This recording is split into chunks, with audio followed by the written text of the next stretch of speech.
إن الحمد لله نحمده ونستعينه ونستغفره ونعوذ بالله من شرور أنفسنا ومن سيئات أعمالنا من يهده الله فلا مضل له ومن يضلل فلا هادي له وأشهد أن لا إله إلا الله وحده لا شريك له وأشهد أن محمدا عبده ورسوله أما بعد فإن خير الحديث كتاب الله وخير الهدي هدي محمد صلى الله عليه وآله وسلم وشر الأمور محدثاتها وكل محدثة بدعة وكل بدعة ضلالة وكل ضلالة في النار.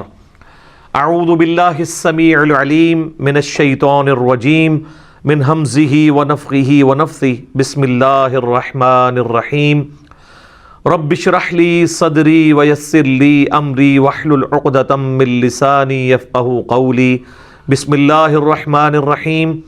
إن الله وملائكته يصلون على النبي يا أيها الذين آمنوا صلوا عليه وسلموا تسليما. اللهم صل على محمد وعلى آل محمد كما صليت على إبراهيم وعلى آل إبراهيم إنك حميد مجيد. اللهم بارك على محمد وعلى آل محمد كما باركت على إبراهيم وعلى آل إبراهيم إنك حميد مجيد.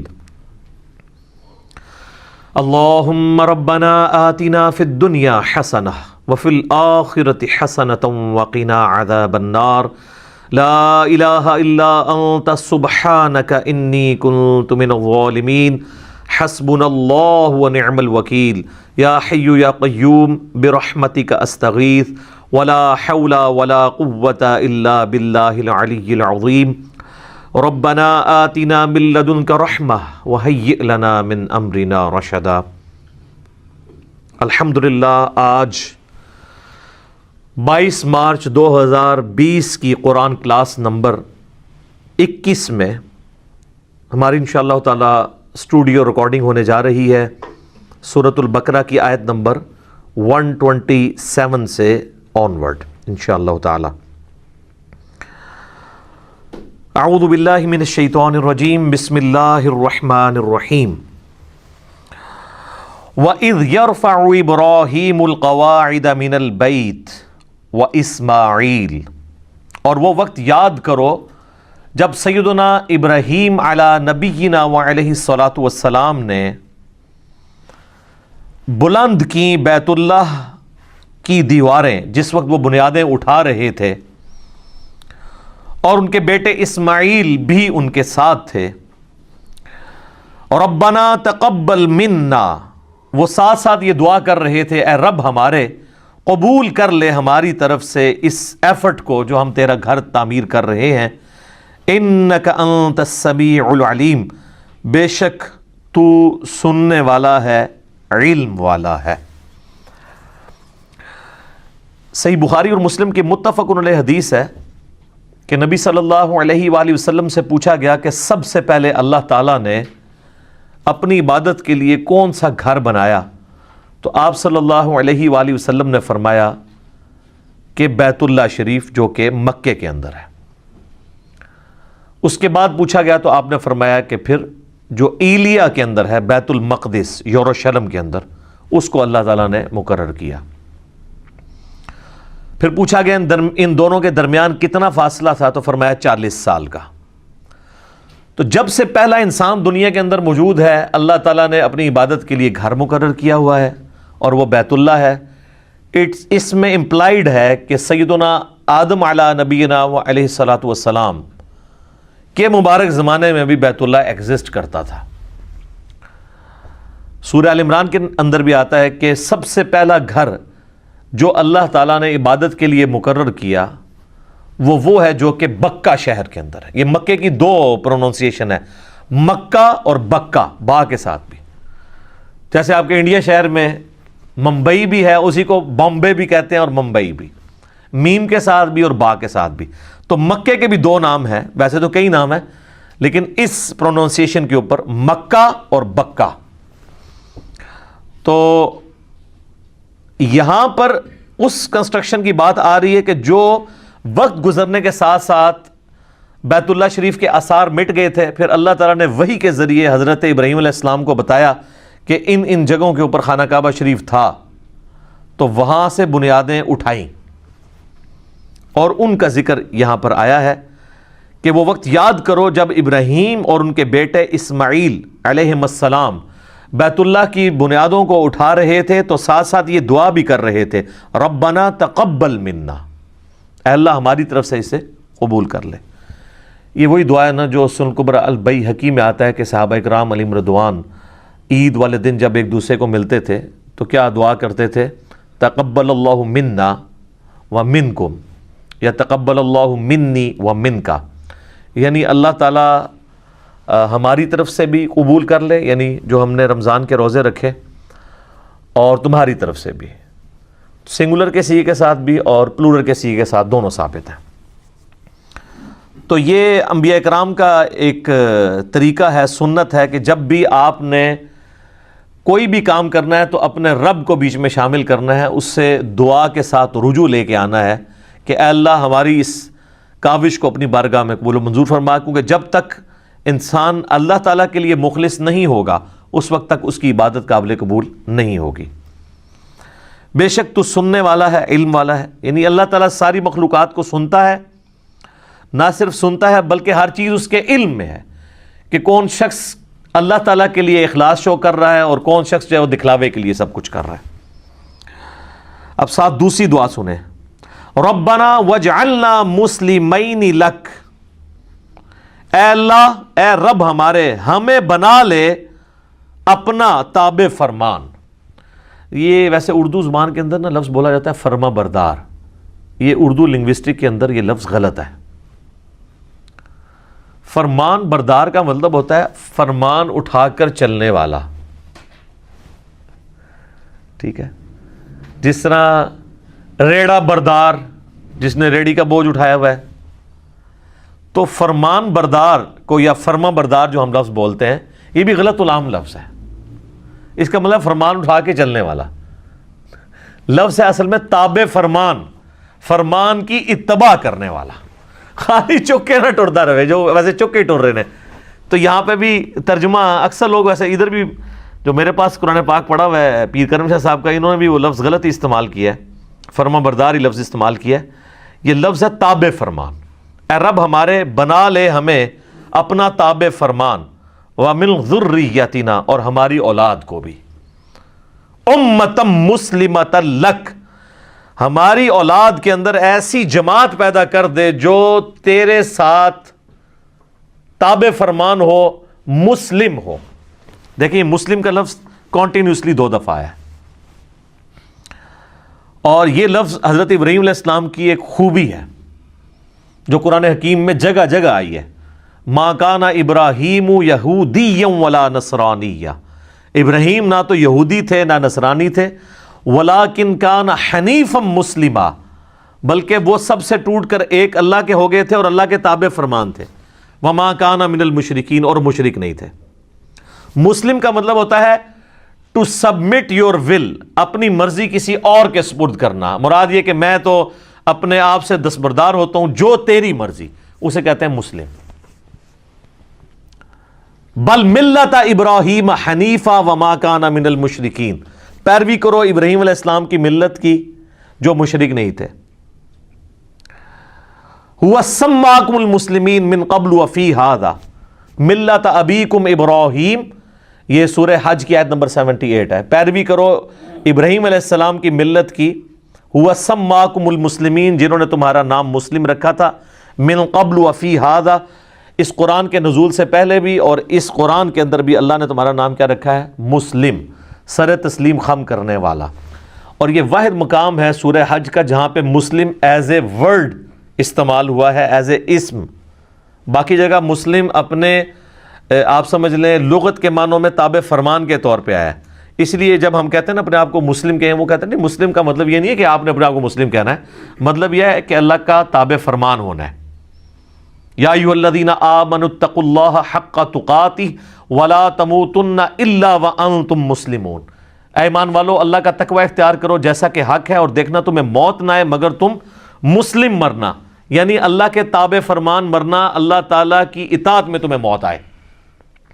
تو وہ کہتے ہیں یہاں مسلم کا مراد یہ نہیں ہے، بیسیکلی وہ یہ جسٹیفائی کرنا چاہ رہے ہوتے ہیں کہ آپ اپنے آپ کو سنی، شیعہ، بریلوی، دیوبندی، اہل حدیث یہ ان چیزوں میں بانٹ سکتے ہیں۔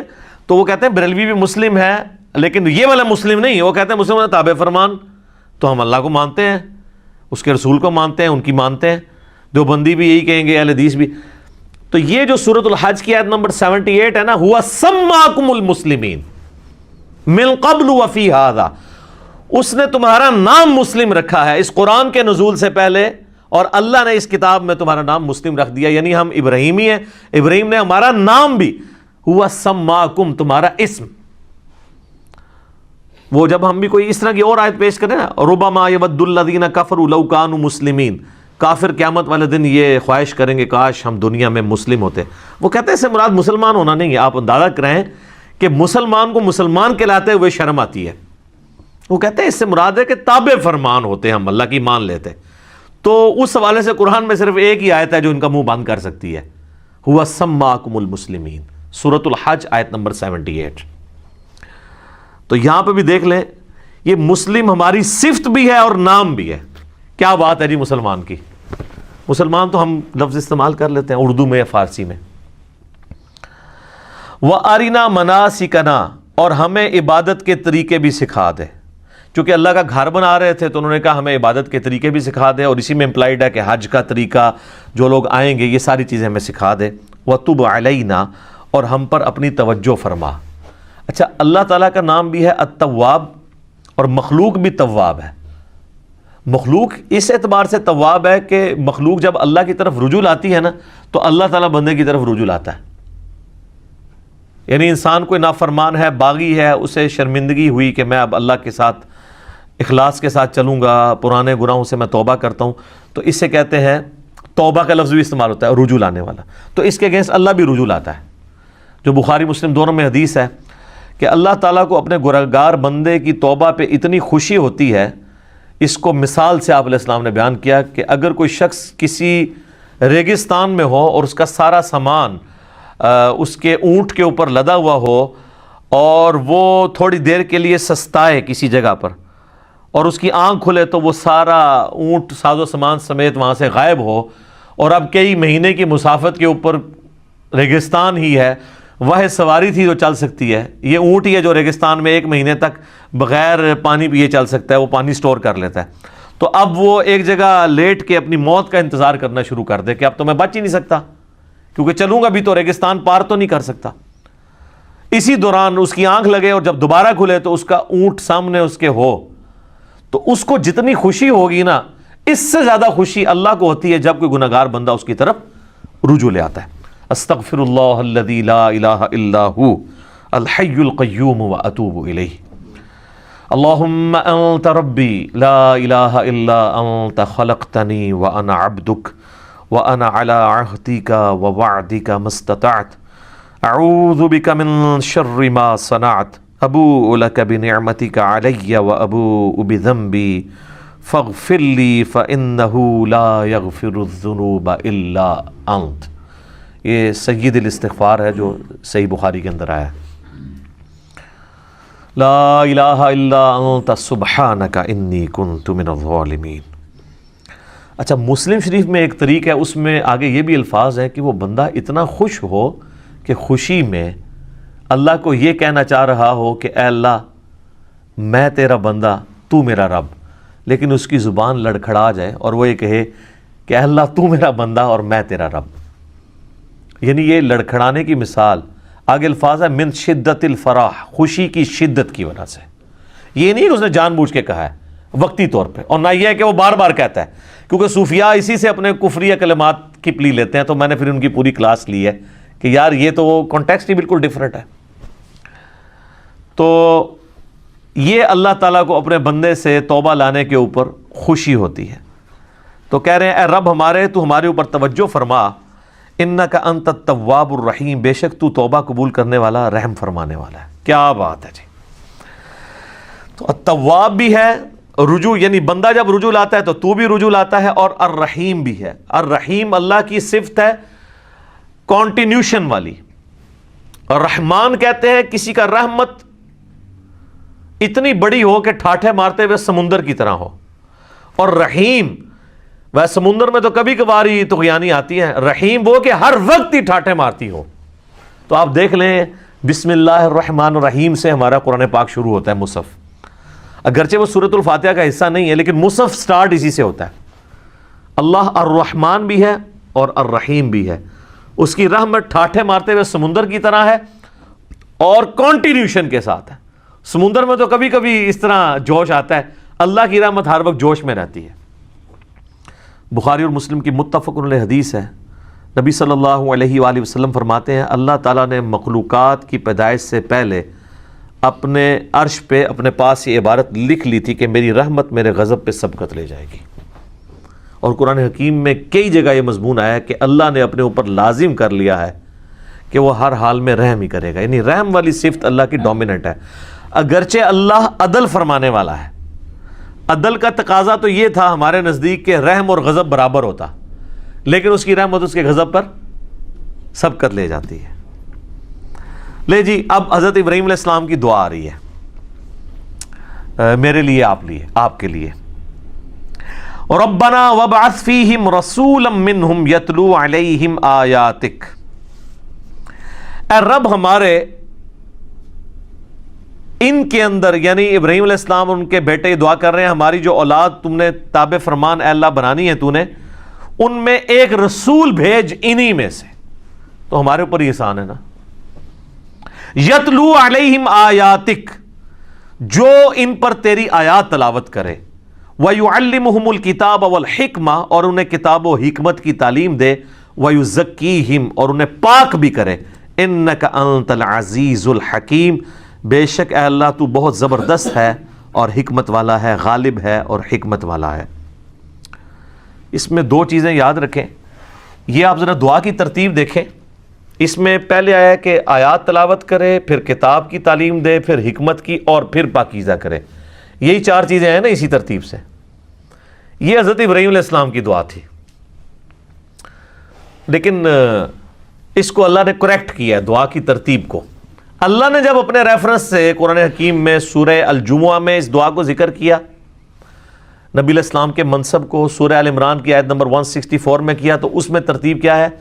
لَقَدْ مَنَّ اللَّهُ عَلَى الْمُؤْمِنِينَ إِذْ بَعَثَ فِيهِمْ رَسُولًا يَتْلُو عَلَيْهِمْ آيَاتِهِ وَيُزَكِّيهِمْ وَيُعَلِّمُهُمُ الْكِتَابَ وَالْحِكْمَةَ۔ ابراہیم علیہ السلام نے کہا تھا اے اللہ تلاوت کرے تیری آیات اور کتاب و حکمت سکھائے اور پاکیزہ کرے، جبکہ اللہ تعالیٰ نے کیا کہا؟ یتلو علیہم آیاتہ ویزکیہم، تلاوت کر کے ان کا تزکیہ کرے، ان کے نفس کو پاک کرے، ویعلمہم الکتاب والحکمہ، پھر انہیں کتاب و حکمت کی تعلیم دے۔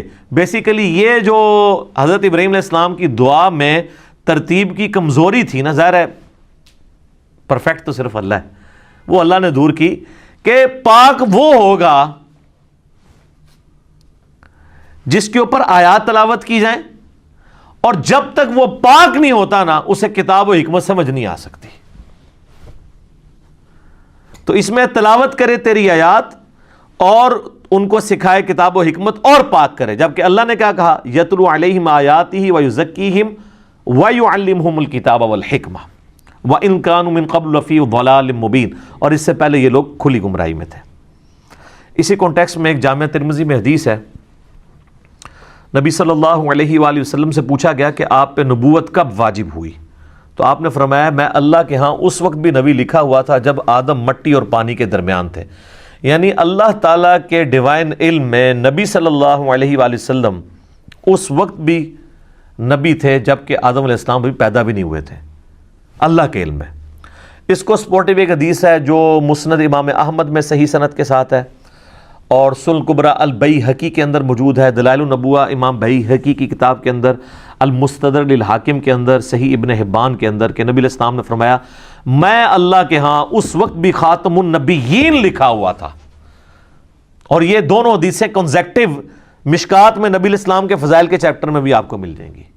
میں اللہ کے ہاں اس وقت بھی خاتم النبیین لکھا ہوا تھا جب آدم علیہ السلام مٹی اور پانی کے درمیان تھے، میں دعائے ابراہیم ہوں. یہ دعائے ابراہیم آ گئی. دعائے ابراہیم کیا ہے؟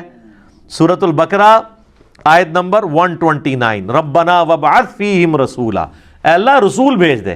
نبی علیہ السلام کی پیدائش کی، دنیا میں آنے کی دعا ابراہیم علیہ السلام نے کی ہے اور ان کے بیٹے اسماعیل نے. تو حضور نے کہا میں دعائے ابراہیم ہوں. اس کے آگے الفاظ ہیں میں دعائے ابراہیم ہوں، میں عیسیٰ کی بشارت ہوں، میں اپنی ماں کا وہ خواب ہوں جو انہوں نے پیدائش کے وقت دیکھا کہ ان کے لیے ایسا نور ظاہر ہوا جس سے شام کے محلات بھی روشن ہو گئے. نبی علیہ السلام کی والدہ نے حضور کی پیدائش کے وقت ایک نور دیکھا تھا اور ان کو اللہ نے وہاں مکے میں بیٹھے ہوئے شام کے محلات، جو رومن امپائر سب سے بڑی اس وقت کی سپر پاور تھی، اس کا جو گڑھ آپ سمجھ لیں آج کے اعتبار سے وائٹ ہاؤس دکھا دیا. امریکہ ہے نا. تو آپ علیہ السلام کی والدہ کو بتا دیا گیا تھا کہ آپ کا جو آپ سے بیٹا پیدا ہو رہا ہے نا، یہ کوئی عام انسان نہیں ہوگا، شام کے محلات بھی جو ہے وہ مغلوب ہو جائیں گے، وہاں پہ بھی اللہ کا پیغام پہنچے گا. پھر لوگوں نے دیکھا ہے شام مسلمانوں کے پاس آیا ہے، حضرت عمر کے دور میں فتح ہوا ہے ٹل 1917 تک. یہ تو اب 100 سال گزرے ہیں نا، ہم سے چھن گیا، ورنہ مسلسل 1300 سال تک. بیچ میں ایک دو دفعہ رومنز آئے ہیں، وہ صلاح الدین ایوبی نے فتح کر لیا تھا دوبارہ. وہ شام مسلمانوں کے پاس ہی رہا. ابھی بھی یہودی زبردستی یہ بات ہے، لیکن ان کا سٹیٹس بھی ہے کہ وہ بھی ڈر ڈر کے وہاں زندگی گزار رہے ہیں. فی الوقت نام کا ہی قبضہ ہے ان کا. یہ بھی انشاءاللہ آپ کو پتہ ہے 2023 کے اندر، یہ 2020 چل رہا ہے نا، 3 سال کے بعد ٹرکی سے پابندیاں اٹھنے والی ہیں. جو آپ کو پتہ ہے سلطنت عثمانیہ ٹوٹی تھی نا، پہلی جنگ عظیم میں جرمنی کا ساتھ دے دیا تھا ٹرکش نے، باقی سارے دوسری طرف تھے، چاہے وہ امریکہ ہو، برٹن ہو، فرانس ہو. تو پہلی جنگ عظیم میں جرمنی کو شکست ہوئی، اس کی وجہ سے ٹرکی بھی ٹکڑے ٹکڑے ہو گیا. ورنہ تو سب سے بڑی ریاست دنیا کی یہی تھی. پورا میڈیٹرینین سی کے اراؤنڈ جتنا کچھ ہے، یورپ اور ایشیا، یہ سب کچھ ان کے پاس تھا. عراق ان کے پاس تھا، حرمین ان کے پاس تھا، فلسطین سے لے کے مصر، الجزائر، یہ سارا آدھا سمجھ لیں افریقہ بر اعظم، یہ سب سلطنت عثمانیہ تھی. اتنی بڑی کوئی امپائر نہیں تھی. یہ ابھی ٹوٹی 1917 کے اندر جب یہ معاملہ ہوا. تو اس وقت بالفور ڈیکلیریشن ہوئی جس میں یہ اجازت مل گئی ان کو کہ یہ آ کے یہودی یہاں پہ اپنی آبادکاری کر سکتے ہیں. اس وقت پھر کرتے کرتے 2025 کے اندر آپ کو پتا سعودی حکومت آ گئی تھی 1925 میں، 1925 میں. 2023 کے اندر معاہدہ ہوا تھا 1923 میں. 2023 میں یہ 100 سال پورے ہونے ہیں.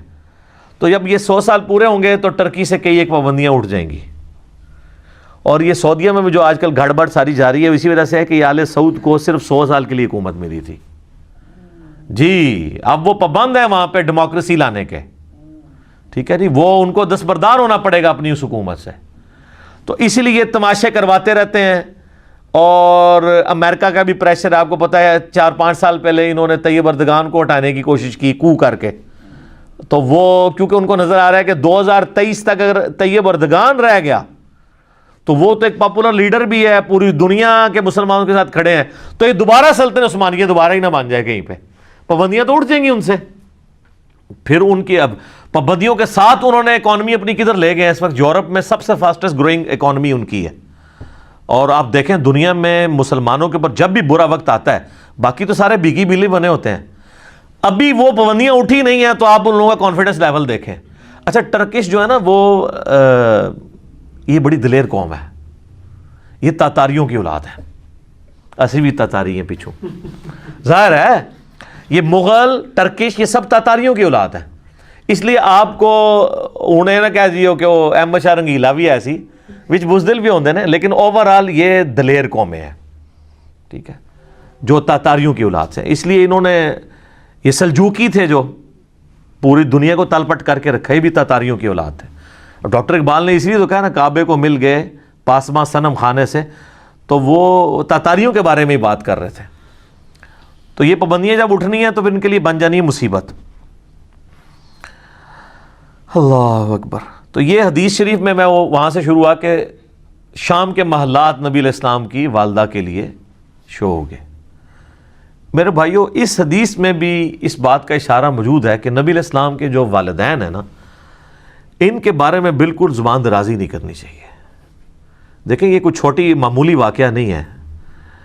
نبی علیہ السلام کی والدہ کو ایک پروٹوکول اللہ نے دیا ہے، وہ اہل فطرت میں سے۔ تو ایمان والدین مصطفیٰ کے حوالے سے اہل سنت کے ہاں کیا نظریات پائے جاتے ہیں، دلائل کے ہیں، مسئلہ 98 میرا ریکارڈڈ ہے، وہ آپ دیکھ سکتے ہیں۔ یہاں میں نے ایک ضمناً بات کر دی۔ لے جی میرے بھائیوں، اب جو سورۃ البقرہ کا جو یہ آخری رکوع آ رہا ہے نا، یہ بڑا وجد امیز رکوع ہے۔ اس کا جو سوز و گداز ہے، کاش میں وہ آپ کے سامنے پریزنٹ کر سکوں۔ اللہ اکبر۔ وَمَن يَرْغَبُ عَن مِّلَّةِ إِبْرَاهِيمَ إِلَّا مَن سَفِهَ نَفْسَهُ، اور کون روگردانی کر سکتا ہے ابراہیم کی ملت سے سوائے اس کے کہ جس کو اس کے نفس نے احمق بنا دیا ہو۔ کوئی مینٹل اور پاگل ہی ہوگا جو اپنے آپ کو ابراہیم کی ملت سے الگ کرے۔ ہائے ہائے ہائے۔ وَلَقَدِ اصْطَفَيْنَاهُ فِي الدُّنْيَا، اور بے شک ابراہیم تو وہ تھا جسے ہم نے چن لیا تھا اس دنیا میں۔ نبی علیہ السلام کا بھی ایک مبارک نام ہے مصطفیٰ۔ مصطفیٰ کہتے ہیں چنے ہوئے کو۔ وَإِنَّهُ فِي الْآخِرَةِ لَمِنَ الصَّالِحِينَ، اور بے شک ابراہیم آخرت میں ضرور بالضرور ہمارے نیکوکار بندوں میں شامل ہوگا۔ اِذْ قَالَ لَهُ رَبُّهُ أَسْلِمْ، اور یاد کرو جب بھی اس کے رب نے اس سے کہا کہ ابراہیم، آرڈر آیا سر تسلیم خم، قال اسلمت لرب العالمین، تو اس نے فوراً کہا کہ میں اپنے رب کے حضور سر تسلیم خم کرتا ہوں۔ اللہم اجعلنا منہم، اللہم من احییتہ منا فاحیہ علی الاسلام ومن توفیتہ منا فتوفہ علی الایمان، رضیت باللہ ربا وبالاسلام دینا وبمحمد نبیا۔ کیا سوز و گداز ہے جی۔ مجھے بتائیں، رب کی تعریف اپنی مخلوق کے لیے اس سے زیادہ کسی کی تعریف ہو سکتی ہے؟ کہ اللہ کہہ رہا ہے کہ پاگل ہوگا جو ابراہیم سے روگردانی کرے۔ وہ تو وہ تھا جسے ہم نے چن لیا تھا دنیا میں بھی، اور آخرت میں بھی ہمارے مقرب بندوں میں سے ہوگا۔ اور وہ ایسا تھا کہ جب بھی اس کے رب نے اسے کہا نا کہ ابراہیم تیار ہو جا، اس نے یہ نہیں کہا کہ یا اللہ سوچ لواں یا کچھ تھوڑا ٹائم مل جائے یا کوئی تعویل کر لے۔ حتیٰ کہ سورہ الصافات کی آیت نمبر 100، 101، 2 اور 3 میں آتا ہے کہ ایک خواب اللہ نے دکھایا حضرت ابراہیم کو کہ جی وہ اپنے بیٹے کو قربان کر رہے ہیں۔ انہوں نے اٹھ کے کوئی اللہ سے نہیں کہا کہ یا اللہ خواب بھی ہے، کوئی تعبیر، کوئی دسنی، یہ وہ کہ ارادہ ہے، کوئی آئیں بائیں شائیں، سیدھا بیٹے کو بلایا ہے جناب۔ اور بیٹے کی عمر کیا ہے اس وقت؟ ہارڈلی 12 سال عمر ہے۔ اور بیٹا کون سا؟ 87 سال کی عمر میں وہ بچہ ملا ہے، 87 سال تک بے اولاد رہے ہیں۔ اور جب حضرت ابراہیم کی عمر 99 ایئرز ہوئی ہے، 99 ایئر کا بندہ تو اپنی لائف کنکلوڈ کر بیٹھا ہوتا ہے، اس کے بڑھاپے کا، اور قرآن میں الفاظ ہی بڑے سوزناک ہیں، اللہ تعالیٰ فرماتے دردناک الفاظ ہیں۔ اللہ کہتا ہے جب وہ چلنے پھرنے کے قابل ہوا نا اس کے ساتھ، تو ہم نے ساتھ ہی اس کو خواب دکھا دیا۔ ہوئے ہوئے، اس سے تو بہتر تھا بچہ وہی نہ ہوتا، وہ کم آزمائش تھی۔ تو قربانی کا کہا تو پہنچ کے جناب پہلے بیٹے کو بلا کے کہا کہ میں یہ دیکھ رہا ہوں۔ اگر بیٹا بھی ایسا سے، انہوں نے کہا جی کر گزرے، اور دیکھیں اللہ کہتا ہے پھر انہوں نے اس کو جبین کے بل لٹایا اور چھری ہاتھ میں پکڑی، پھیرنے لگے تو اللہ کی طرف سے معجزہ ظاہر ہوا اور ایک فدیہ آ گیا، اور کہا کہ ابراہیم تو نے اپنا وعدہ سچا کر دکھایا۔ واقعی یہ سب سے بڑی آزمائش تھی جی حضرت ابراہیم علیہ السلام پہ۔ یہ ایک باپ سمجھ سکتا ہے جس کی اولاد ہو کہ کتنی بڑی آزمائش ہے۔ قال اسلمت لرب العالمین، انہوں نے ہمیشہ یہ کہا اللہ حاضر ہوں۔ اب اللہ تعالیٰ اس پیغمبر جس کے ایمان کا یہ لیول تھا نا، اس کی کوالٹیز بتا رہا ہے کہ وہ کیسا پیغمبر تھا، اس نے کس کمٹمنٹ کے ساتھ لائف گزاری ہے، اور اس کے بعد وہ جب موت کی طرف جانے لگا ہے تو اس نے اپنی اولاد کو کیا نصیحت کی ہے۔ کوئی پراپرٹی تقسیم کرنے کی، کوئی بینک بیلنس کی، کوئی یہ نصیحتیں نہیں ہیں۔ نصیحت کیا ہے؟ وَوَصَّى بِهَا إِبْرَاهِيمُ بَنِيهِ وَيَعْقُوبُ، اور وصیت کی ابراہیم نے اپنے بیٹوں کو اور یعقوب نے بھی اپنے بیٹوں کو. ابراہیم علیہ السلام کے دو بیٹے تھے، اسماعیل اور اسحاق. اسحاق علیہ السلام کے آگے سے بیٹے تھے یعقوب، اور ان کے آگے 12 بیٹے تھے جن میں حضرت یوسف علیہ السلام بھی شامل ہیں. تو اللہ تعالیٰ ہمارا یہ دونوں پیغمبروں نے اپنے بچوں کو نصیحت کی، اور کیا کہا؟ یہ موت کے وقت نصیحت ہو رہی ہے، وہ آگے ذکر بھی آ جائے گا کہ یہ نزع کے عالم میں وہ کہہ رہے ہیں. یا بنی، اے میرے بچوں، ان اللہ اصطفیٰ لکم الدین، بے شک اللہ تعالیٰ نے چن لیا ہے تمہیں دین کے لیے. فلا تموتن الا وانتم مسلمون، دیکھنا تمہیں موت نہ آئے مگر اس حال میں کہ تم مسلم مرنا. اب آپ لاکھ کہتے رہے کہ یا اللہ میں تو بریلوی مرنا ہے. میں بھی خیر 2002 میں جب عمرے پہ گیا تو میں نے غلاف کعبہ پکڑ کے دعا کی تھی، یا اللہ منو بریلوی ماری. حالانکہ یہ دعا کرنی چاہیے تھی. تو دعائیں قبول نہ ہو تو پریشان نہ ہوا کریں، اس میں خیر ہی ہوتی ہے. حالانکہ ایک بریلوی ہے، دیوبندی ہے، اہل حدیث ہے، شیعہ ہے، سب کو یہ دعا کرنی چاہیے کہ اللہ مجھے موت نہ دینا مگر اس حال کے اندر کہ میں مسلم مروں. ہائے ہائے ہائے ہائے. تو میرے بھائیو، یہ مسلم جو لفظ ہے نا جی، یہ اللہ کو بڑا پسند ہے. ہوا سماکم المسلمین، اس نے تمہارا نام مسلم رکھا ہے. اللہ اکبر. ام کنتم شہداء اذ حضر یعقوب الموت، کیا تم اس وقت موجود تھے جب یعقوب علیہ السلام پر موت آ پہنچی؟ یہ یہودیوں کو بیسیکلی ٹونٹ کیا جا رہا ہے، کیونکہ یہودی کہتے تھے نا یہودی ہو جاؤ تو کامیاب ہو جائیں گے. تو اللہ تعالیٰ فرما رہا ہے کہ تم حضرت یعقوب کا بیٹا تھا نا یہودا، جس کی وجہ سے یہودی نسبت ہے، تو تم حضرت یعقوب کے ماننے والے ہو. حضرت یعقوب کا ہی لقب ہے اسرائیل، ان کا نام ہے اسرائیل. اسرائیل کا مطلب ہے اللہ کا بندہ. تو اسرائیل نام سے ہمیں کوئی چڑ نہیں ہے، اسرائیل ملک بھی ہے نا. تو اب قرآن کی صورت بھی ہے، سورہ بنی اسرائیل آئے جو سورت نمبر 17 ہے، اس کا نام سورۃ الاسراء بھی ہے. تو اللہ تعالیٰ ہمارے یہودیوں، کیا تم اس وقت وہاں موجود تھے جب یعقوب علیہ السلام کی موت کا وقت قریب تھا؟ ان کے 12 بیٹے وہاں بیٹھے تھے، وہ اپنے بیٹوں کو نصیحت کر رہے تھے. اچھا، یہاں پہ بھی موت کا لفظ آیا ہے، وصال شریف نہیں آیا. جب آ پہنچی موت ان پر. اذ قال لبنیہ، جب انہوں نے اپنے بیٹوں سے پوچھا، ما تعبدون من بعدی، بتاؤ میرے مرنے کے بعد تم کس کی عبادت کرو گے؟ ہائے ہائے ہائے. قالوا نعبد الہک و الہ آبائک ابراہیم و اسماعیل و اسحاق الہا واحدا. تو انہوں نے کہا کہ ہم عبادت کریں گے آپ کے رب کی، جو آپ نے تعارف کروایا ہے، اور آپ کے باپ ابراہیم اور اسماعیل اور اسحاق کے رب کی، الہ واحدہ، جو کہ اکیلا یکتا الہ معبود ہے. یہاں پہ دیکھیں، حالانکہ حضرت یعقوب کے جو بیٹے ہیں، اسماعیل تو ان کے اس اعتبار سے چچا لگتے ہیں، کیونکہ ان کے جو ڈائریکٹ دادا ہیں وہ تو حضرت اسحاق ہیں، اسماعیل تو نہیں ہے، کیونکہ اسحاق کی اولاد سے ہے نا. لیکن یہاں پہ انہوں نے حضرت اسماعیل کو بھی باپ کہا ہے. تو یہاں سے یہ بات پتہ چلی کہ چچا کے لیے بھی باپ کا لفظ بولا جا سکتا ہے. ٹھیک ہے، اسی کو میں نے دلیل بنایا تھا. صحیح مسلم کی جو حدیث ہے کہ تیرا باپ اور میرا باپ آگ میں ہے، اس میں یہ الفاظ نہیں تھے کہ تیرا والد اور میرا والد آگ میں ہے. وہ نبی علیہ السلام نے اپنے چچا کی طرف نسبت کی تھی. وَنَحْنُ لَهُ مُسْلِمُونَ، اور ہم اسی کے تابع فرمان ہیں. پھر مسلم کا لفظ آ گیا جی، کیا بات ہے.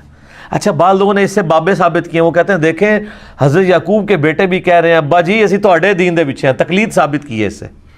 او ظالموں، ان کا باپ جو ہے وہ امام نہیں ہے، وہ پیغمبر ہے. تو ہم بھی تو یہ کہتے ہیں کہ تم بھی اپنے باپوں کو چھوڑ کے محمد رسول اللہ کی اتباع کرو. اس سے تقلید ثابت کی ہوئی ہے. تقلید کی یہ دلیل میں یہ آیت لے کے آتے ہیں کہ آپ ہمیں جناب بڑا تانا دیتے ہو کہ ہم اپنے آباء و اجداد کے دین کے اوپر ہیں. وہ ہم کیا کہتے ہیں، قرآن تو جگہ جگہ یہی کہتا ہے کہ جب کبھی بھی انبیاء نے دعوت پیش کی تو انہوں نے کہا کہ بل وجدنا علیہ آباءنا، ہم تو اس کی پیروی کریں گے جو ہمارے آباء و اجداد پہ نازل ہوا. تو اللہ فرماتا ہے تمہارے آباء و اجداد اگر گمراہ تھے تو گمراہوں کی پیروی کرو گے.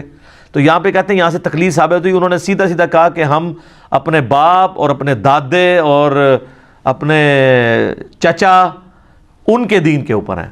تو سر یہ ان کا جو باپ ہے وہ بھی پیغمبر ہے، ان کا جو باپ ہے وہ بھی پیغمبر ہے، ان کا جو باپ ہے وہ بھی پیغمبر ہے، تو چچا بھی پیغمبر ہے۔ صحیح بخاری میں حدیث ہے، نبی علیہ السلام نے کہا، کیا بات ہے، کریم ابن کریم ابن کریم ابن کریم، یوسف بن یعقوب بن اسحاق بن ابراہیم، یعنی چاروں پوری نسل جو ہے، ویسے تو آگے بھی چلتی ہے، یوسف کا باپ یعقوب، ان کا باپ اسحاق، اور ان کا باپ ابراہیم علیہم السلام اجمعین۔ تلک امۃ قد خلت، یہ ایک بڑی عظیم امت تھی جو گزر چکی، ہائے ہائے، تم لوگ ان کے نام کے اوپر ہی کھا رہے ہو۔ لہا ما کسبت ولکم ما کسبتم، دیکھو جو کمائے انہوں نے نیک اعمال وہ اپنے لیے کمائے، تمہارے لیے وہ اعمال ہوں گے جو تم کرو گے، یعنی ان کے اعمال تمہیں کوئی فائدہ نہیں پہنچائیں گے۔ ولا تسألون عما كانوا يعملون، اور تم سے یہ نہیں پوچھا جائے گا کہ انہوں نے کون سے نیک اعمال کیے، تم سے یہ پوچھا جائے گا تم نے کون سے نیک اعمال کیے۔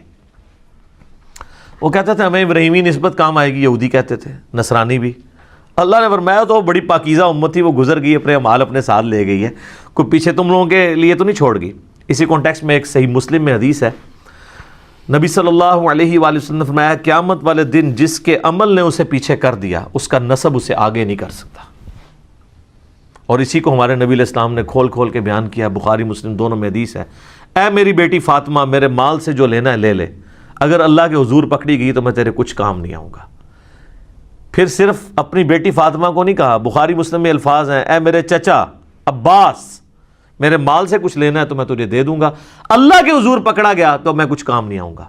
اے میری پھپھی صفیہ تو نے میرے مال سے کچھ لینا ہے تو مجھ سے لے لے، اللہ کے حضور پکڑی گئی تو میں تیرے کچھ کام نہیں آؤں گا۔ تو یہاں پہ نیک اعمال مراد ہے، ادھر برے اعمال مراد نہیں۔ یہ بعض لوگ کہتے ہیں نا مشاجرات صحابہ ڈسکس نہیں کرنے چاہیے، جو فوت ہو چکے وہ اپنے اعمال لے گئے، تو اس میں یہ آیت پیش کرتے ہیں، یہ آیت دو دفعہ آئے گی، ایک یہ آئی ہے آیت نمبر 134 سورۃ البقرہ کی، اور 141 بھی یہی ریپیٹ ہوگی پارہ نمبر 1 کی آخری آیت۔ تو اس میں میرا یوٹیوب پہ سوال بھی ہے، کیا قیامت الدن کربلا کے بارے میں سوال ہوگا؟ تو میں نے اس میں بھی بتایا تھا کہ یہاں پہ نیک اعمال کا ذکر ہے، اگر یہاں پہ برے اعمال کا ذکر ہوتا نا تو وہ لاجیکلی ہو نہیں سکتا تھا، اس لیے کہ پورا قرآن بھرا ہوا ہے اس چیز سے کہ جو لوگ پہلے گزر چکے ہیں، جو آگے گزر چکے، انہوں نے جو برے اعمال کیے اللہ نے ان کو کرٹیسائز کیا۔ خود جو برادران یوسف ہیں وہ کیا مر نہیں چکے تھے؟ برادران یوسف تو وہ صحابی ہیں کہ اس طرح کے تو ہمارے نبی علیہ السلام کے صحابہ بھی نہیں ہیں، کیونکہ برادران یوسف جو ہیں وہ دو طرف سے صحابی ہیں، ان کے بھائی بھی پیغمبر ہیں اور باپ بھی پیغمبر ہیں، اور تیسری نسبت دادا بھی پیغمبر، اور چوتھی نسبت پردادا بھی پیغمبر، ایڈے تگڑے صحابہ ہیں، اور مسلمان بھی ہیں، کافر نہیں ہیں۔ اللہ نے ان کی غلطیاں بیان کی ہیں۔ تو قرآن مرے ہوئوں کی غلطیاں بیان کرتا ہے، غلطی بیان کرنا اور چیز ہے، یہاں پہ بیان ہو رہا ہے کہ ان کے اچھے اعمال وہ ان کے ساتھ ہیں، تمہیں ان کے اچھے اعمال کا فائدہ نہیں ہونا، ان کے اچھے اعمال کا فائدہ انہیں۔ اگر یہاں برے اعمال کا ذکر ہوتا تو عربی کا قاعدہ یہ ہے کہ یہاں پہ آتا تلک امۃ قد خلت علیہا ما کسبت، انہی پر وبال ہوگا ان کے برے اعمال کا۔ یہاں پہ الفاظ ہے لہا ما کسبت وَلَكُمْ مَا كَسَبْتُمْ، یہاں پہ لفظ ہوتا ہے وَعَلَيْكُمْ مَا كَسَبْتُمْ، اور تمہارے کا وبال تم پر ہوگا۔ تو یہ عربی لنگوسٹک کے اعتبار سے بھی سپورٹیو نہیں ہے چیز، یہ میں نے ایک وسوسہ جو ہے وہ ٹیکل کر دی ہے۔ وَقَالُوا كُونُوا هُودًا أَوْ نَصَارَىٰ تَهْتَدُوا، اور یہ کہتے ہیں کہ بن جاؤ یہودی یا نصرانی تو کامیاب ہو جاؤ گے۔ تو ہمیں بھی یہی کہتے ہیں، ہمیں بھی تو یہی کہتے ہیں نا، وہ کہتے ہیں دیکھیں جی آپ حنفی بھی ہو سکتے ہیں، شافی بھی ہو سکتے ہیں، مالکی بھی ہو سکتے ہیں، حنبلی بھی ہو سکتے ہیں، آپ بے شک رفع الذہن کریں، لیکن آپ جو ہے محمدی ہو کے نہ کریں۔ تو اللہ تعالیٰ یہاں پہ کیا کہہ رہا ہے کہ تمہیں محمدی ہونا ہے۔ یہ کہتے ہیں سنی ہو جاؤ، شیعہ، کوئی ایک فرقہ بنا لو۔ اللہ کہہ رہا ہے کہ یہ بھی، یہ پرانے بھی یہ کہتے تھے، قل بل ملت ابراہیم حنیفا وما کان من المشرکین، اے نبی تم فرماؤ نہیں، ہم تو بلکہ ملت پہ ابراہیم کے جو مشرک نہیں تھے۔ ٹھیک ہے، ملت ابیکم ابراہیم، پیروی کرو اپنے باپ ابراہیم کی ملت کی، ہوا سماکم المسلمین، جس نے تمہارا اسم مسلم رکھ دیا ہے۔ من قبل وفی ھذا، اس قرآن کے نزول سے پہلے ابراہیم نے رکھا اور اس کتاب میں اللہ نے بھی رکھ دیا. تو یہ اللہ کا بھی حکم ہے، ابراہیم کا بھی حکم ہے. اور یہاں پہ نبی الاسلام کو اللہ نے حکم دے دیا کہ آپ نے بھی یہی کہنا ہے ان کو، یہودیوں کو، کہ بھئی ہم تو ابراہیم کے دین پہ. قولوا، اے مسلمانوں کہو ڈنکے کی چوٹ پہ. یہ اب ہمارے ایمانیات آ رہے ہیں کہ کون کون سے ایمان ہمارے ہونے چاہیے. آمنا، ہم ایمان لاتے ہیں، باللہ، اللہ پر، نمبر 1. وما انزل الینا، اور ایمان لاتے ہیں جو ہماری طرف نازل ہوا، یعنی قرآن. وما انزل الی ابراہیم، اور جو نازل ہوا اس قرآن کے نزول سے پہلے ابراہیم پہ، صحف ابراہیم و موسیٰ، و اسماعیل، اور جو اسماعیل پر، و اسحاق، اور اسحاق پر، و یعقوب والاسباط، اور یعقوب اور ان کی اولاد کے اوپر، یعنی حضرت یوسف علیہ السلام. اور آگے آپ کو میں نے بتایا نا کئی دفعہ کہ بخاری مسلم میں حدیث ہے کہ مسلسل 1400 سال تک حضرت موسیٰ علیہ السلام سے لے کر حضرت عیسیٰ علیہ السلام تک، یہ بھی 1400 سال بنتے ہیں. اور اس سے پیچھے چلے جائیں نا، حضرت ابراہیم سے موسیٰ علیہ السلام تک، وہ بھی 1400 سال بنتے ہیں. جب بھی کوئی نبی فوت ہونے لگتا تھا نا تو اپنی جگہ ایک نبی کو خلیفہ بنا کے جاتا تھا. بنی اسرائیل میں انتظام حکومت ہمیشہ نبیوں کے ہاتھ میں رہا ہے. تو ہم ایمان لاتے ہیں. اچھا، اب ہم اگرچہ یہودیوں کے عقیدوں سے اگری نہیں کرتے، لیکن یہودی جن پیغمبروں کو مان رہے ہیں ان پہ ہم ایمان رکھتے ہیں. ہائے ہائے ہائے. وما اوتی موسیٰ، اور جو کچھ اللہ نے دیا تھا موسیٰ کو، یعنی تورات، و عیسیٰ، یعنی انجیل دی تھی عیسیٰ علیہ السلام کو. وما اوتی النبیون من ربہم، اور جو کچھ دوسرے پیغمبروں کو بھی دیا گیا تھا، سارے پیغمبر کور کر دیے، سب پہ ہم ایمان لاتے ہیں. لا نفرق بین احد منہم، ہم ایمان لانے میں کسی پیغمبر میں کوئی فرق نہیں کرتے. ونحن لہ مسلمون، اور ہم اسی کے تابع فرمان ہے. لے جی مسلم لفظ پھر آ گیا. جنہ چڑ او پہلے سپارے جی کتنی دفعہ مسلم لفظ آ چکا ہے. پورے سپارے چ بریلوی تو بندی والا حدیث نہیں آئے گا، شیعہ آ جائے گا لیکن وہ اور معنوں میں آتا ہے. لیکن مسلم ہی مسلم ہے جی، ہم سر تسلیم خم کرتے ہیں اسی کے لیے. لا نفرق بین احد منہم، ہم رسولوں میں ایمان لانے میں فرق نہیں کرتے. تو یہاں پر میرے بھائیوں 2 عقیدوں کو سمجھ لیں. ایک ہے تفضیل بین الرسل، یعنی انبیاء میں فضیلت دینا ایک پیغمبر کو دوسرے پیغمبر کے اوپر. اور دوسرا عقیدہ ہے تفریق بین الرسل، رسولوں میں فرق کرنا. تو اسلام کہتا ہے کہ رسولوں میں ایمان لانے میں آپ نے فرق نہیں کرنا. یہ تو ہے حرام اور کفری عقیدہ. البتہ تفضیل بین الرسل جو ہے، ایک نبی کو دوسرے نبی کے اوپر فضیلت دینا بشرطے کہ دوسرے پیغمبر کی تنقیص نہ کی جائے، تو یہ قرآن کی ڈاکٹرن میں بالکل درست ہے. تلک الرسل فضلنا بعضهم علی بعض، یہ رسول ہیں، ہم نے بعض رسولوں کو بعض پہ فضیلت دی ہے. پارہ نمبر 3 اسی سے سٹارٹ ہوگا انشاءاللہ، میں وہاں پہ جا کے اسے تفصیل سے بیان کروں گا. یہاں پہ موٹی بات سمجھ لیں کہ ایمان لانے میں آپ فرق نہیں کر سکتے.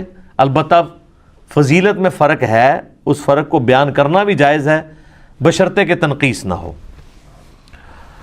صحیح بخاری اور مسلم کی متفق علیہ حدیث ہے کہ ایک مسلمان اور یہودی کا جھگڑا ہوا.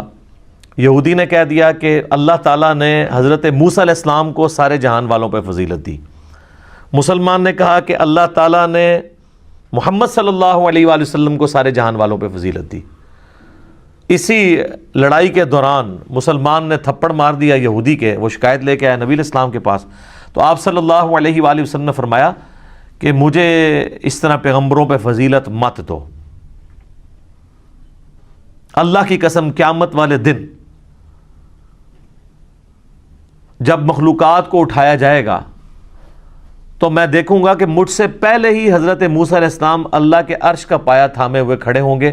مجھے نہیں پتا کہ ان پہ قیامت کی بے ہوشی طاری نہیں ہوئی یا اس بے ہوشی کے سبب جو دنیا میں اللہ کی تجلی کی وجہ سے بے ہوش ہوئے، جو سورۃ الاعراف کی آیت نمبر 143 کے اندر آتی ہے. اللہ تعالیٰ سے قیامت کی بے ہوشی ان سے ختم کر دی ہے. تو ایک جزوی فضیلت موسیٰ علیہ السلام کی نبی علیہ السلام نے بیان کی. اور پھر وہیں پہ آپ نے الفاظ استعمال کیے. آپ نے فرمایا کہ مجھے یونس علیہ السلام پہ بھی فضیلت مت دو.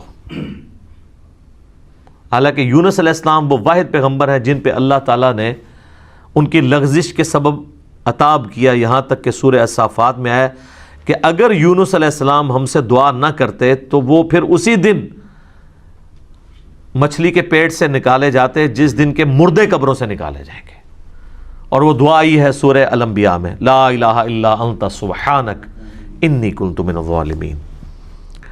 تو اس سے یہ بات پتہ چلی کہ جزوی فضیلت تو ایک پیغمبر کی دوسرے پہ ہو سکتی ہے، البتہ یہ ٹھیک ہے کہ کلی فضیلت ہمارے محبوب صلی اللہ علیہ وآلہ وسلم کی ہے.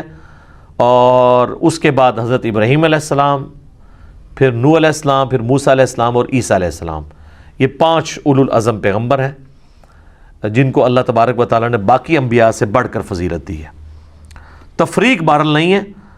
اور پچھلے دنوں میرا ایک کلپ بھی اپلوڈ ہوا ہے یوٹیوب پہ قرآن کلاس سے ہی، سورۃ البقرہ کی آیت نمبر 62 کے کانٹیکسٹ میں، کیا یہودی اور عیسائی بھی جنت میں جائیں گے؟ تو اس میں نے کئی اور چیزیں بھی بیان کی ہیں سورہ نساء کے حوالے سے بھی، آیت نمبر 148، 149 اور 50 کے کانٹیکسٹ میں، کہ جو لوگ اللہ رسولوں میں فرق کر دیں یا رسولوں میں آپس میں فرق کر دیں کہ ایک پہ ایمان لے کے آئیں دوسرے پہ نہ لائیں، تو اللہ تعالیٰ نے فرمایا وہ پکے کافر ہیں.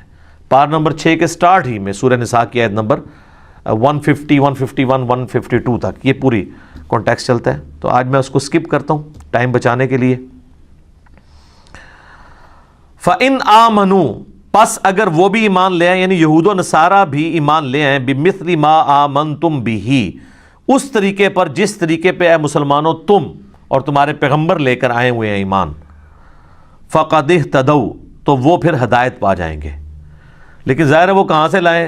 کرسچنز جو ہیں وہ حضرت عیسیٰ علیہ السلام کو مانتے تھے، نبی علیہ السلام کا انکار کرتے تھے. جیوز جو ہیں وہ حضرت موسیٰ علیہ السلام کو مانتے تھے، عیسیٰ علیہ السلام کا اور ہمارے محبوب صلی اللہ علیہ وسلم کا انکار کرتے تھے. تو اللہ تعالیٰ پھر ان کو ساتھ ہی فرما رہا ہے وَإِن تَوَلَّوْا، اگر یہ منہ پھیر لیں، فَإِنَّمَا هُمْ فِي شِقَاقٍ، تو یہ خوب جان لو کہ وہ شکی ہو چکے ہیں، مخالفت پہ تلے ہوئے ہیں. فَسَيَكْفِيكَهُمُ اللَّهُ، تو پھر ایسوں کے مقابلے پر اللہ تمہارے لیے کافی ہے. وَهُوَ السَّمِيعُ الْعَلِيمُ، اور وہ سننے والا ہے، علم والا ہے. تو جو ڈھیٹ لوگ ہیں ان کو ان کے حال پہ چھوڑ دینا ہے، اللہ پر توکل کرنا ہے.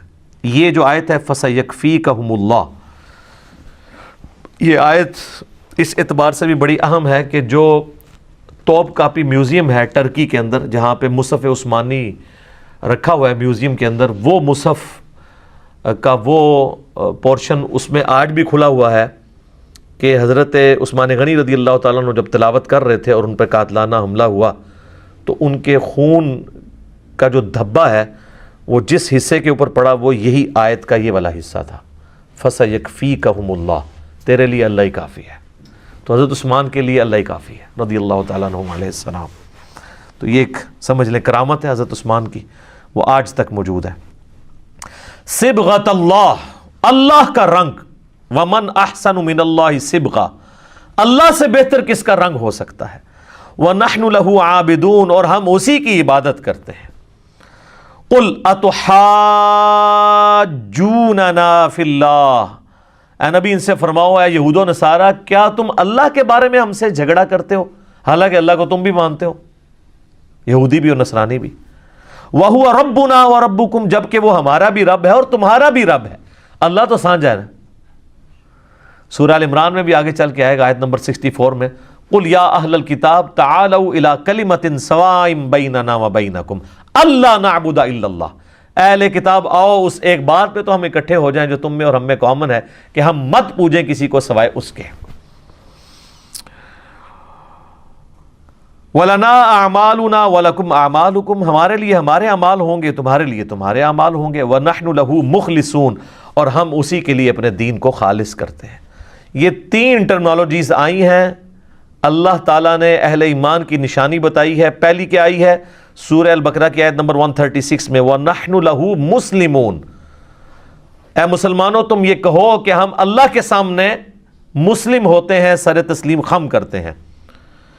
پھر آئی 138 نمبر آیت میں، وَنَحْنُ لَهُ عَابِدُونَ، ہم اسی کے عبادت گزار ہوتے ہیں. اور پھر 139 میں آئی وَنَحْنُ لَهُ مُخْلِصُونَ، اور ہم اپنے دین کو خالص کرتے ہیں اس کے لیے. ام تقولون ان ابراہیم و اسماعیل و اسحاق و یعقوب والاسباط كانوا هودا او نصارا، کیا یہ لوگ کہتے ہیں کہ ابراہیم اور ان کے بیٹے اسماعیل و اسحاق اور ان کے آگے سے بیٹے یعقوب اور ان کی پوری اولاد یہودی یا نصرانی تھے؟ قل اانتم اعلم ام اللہ، اے نبی ان سے فرماؤ کیا تم زیادہ جانتے ہو اللہ سے بھی؟ اللہ نے تو ان کے موت کے وقت کا ذکر کر دیا ہے۔ یہ کانٹیکسٹ وہ چل رہا ہے کہ حضرت یعقوب نے اپنی موت کے وقت جب اپنے بچوں سے پوچھا تو انہوں نے کہا مسلم ہوں گے، تو اللہ نے مارا ان کی موت کے وقت میں وہاں پر تھا، جیسا کہ اس کی شان کے لائق ہے۔ تم اللہ کو یہ بتانا چاہ رہے ہو کہ وہ یہودی یا نصرانی ہونے کی وصیت کر کے گئے تھے اپنے ماننے والوں کو؟ وہ تو مسلم ہونے کی وصیت کر کے گئے تھے۔ کیا تم اللہ سے زیادہ جانتے ہو؟ وَمَنْ أَظْلَمُ مِمَّنْ كَتَمَ شَهَادَةً عِنْدَهُ مِنَ اللَّهِ، اس سے بڑھ کر ظالم کون ہے جو اللہ کی گواہی کو چھپا دیتا ہے جو اللہ کی طرف سے آئی ہے۔ یعنی یہود و نصارہ تمہاری کتابوں میں آخری پیغمبر کی نشانیاں موجود تھیں، تم نے جان بوجھ کے ان کے اوپر پردہ ڈالا، اپنی پبلک کو پتہ نہیں چلنے دیا، تو سب سے بڑے ظالم تو تم ہو۔ وَمَا اللَّهُ بِغَافِلٍ عَمَّا تَعْمَلُونَ، اور اللہ تعالیٰ غافل نہیں ہے جو کچھ تم کرتوت کر رہے ہو۔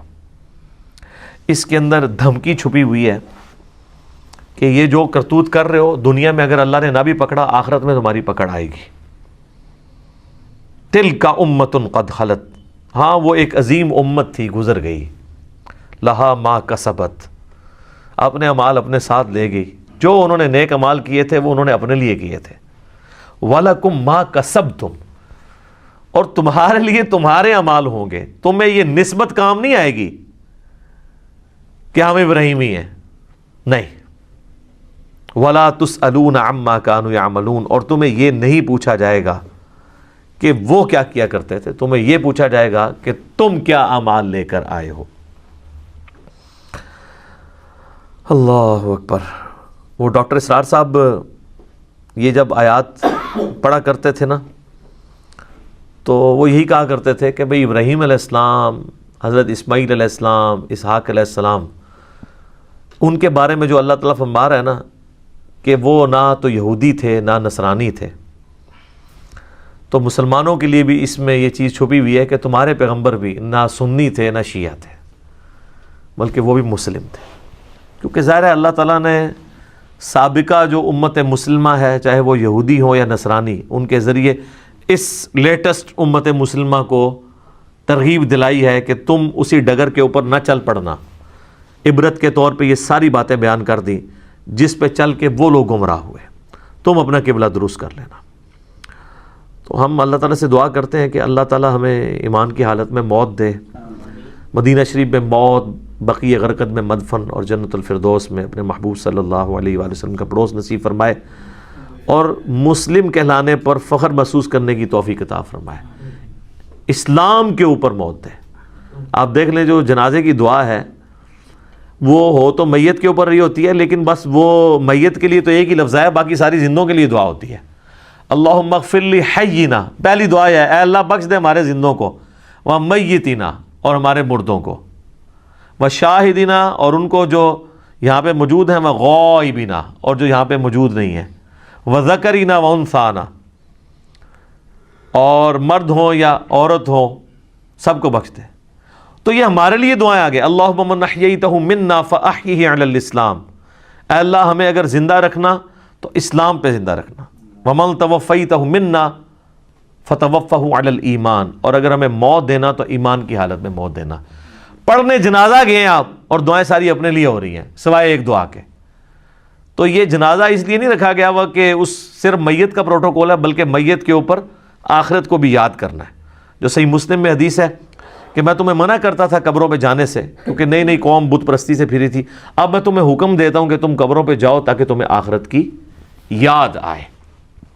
تو جنازہ بھی آخرت کی یاد کے لیے ہے، اس لیے نہیں ہے کہ آپ جا کے وہاں پہ اپنے واٹس ایپ چیک کرنا شروع کر دیں، موبائل پہ میسیجز چیک کرنا شروع کر دیں۔ آپ دیکھ رہے ہوتے ہیں کہ وہاں پہ بھی لوگ یہی کچھ کر رہے ہوتے ہیں زیادہ تر، ایون چھوٹا سا جنازہ ہوتا ہے اس میں بھی موبائل آف کرنے کے لیے تیار نہیں ہوتے، اس کے اندر موبائل کتنے لوگوں کے بول رہے ہوتے ہیں، یہ آپ غفلت کا عالم دیکھ لیں لوگوں کا۔